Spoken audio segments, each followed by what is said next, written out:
Гледате Еден на еден, овозможено од Good Nature, вкусот на природата.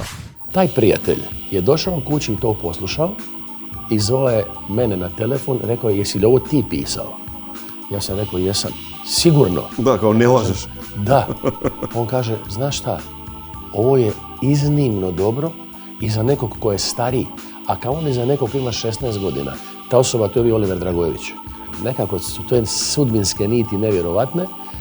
Jednom prilikom Oliver je sjedio sa jednim čovjekom koji mu je rekao da treba zamjenu, da više ne može svirati klavijaturu o svom bendu, jer da želi pisati više pjesme za neke druge i sve. I Oliver mu je rekao, imam ti ja odličnog momka koji odlično svira, koji je iz dobre obitelji, piše i pjeva.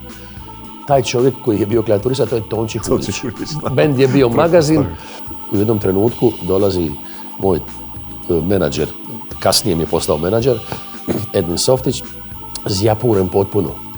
I kaže, ulazi, je li Petar tu? Je li Petar tu? Ja kažem, je, tu sam, budalo. Svašta mi je govorio, sad neću to na telefonu. Ja kažem, šta se dogodilo? Jesi ti normalan? Za 10 minuta ima dodjela nagrada, osvojio si prvo mjesto. On kaže, idemo sad kod gazde, idemo na stražnji ulaz, malo ćemo čekati jer je velika gužva. Nije nikad bilo ovoliko ljudi u Saturnusu, ima kapacitet je 3, ima 3200. Ja kažem, super, a s kim sviram? On kaže, kako brate s kim sviraš?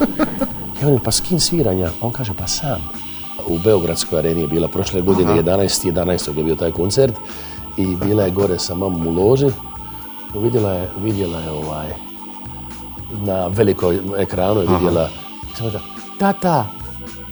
Glasno. Možda je tata nije pjevao najbolje, ne znam što nije leglo.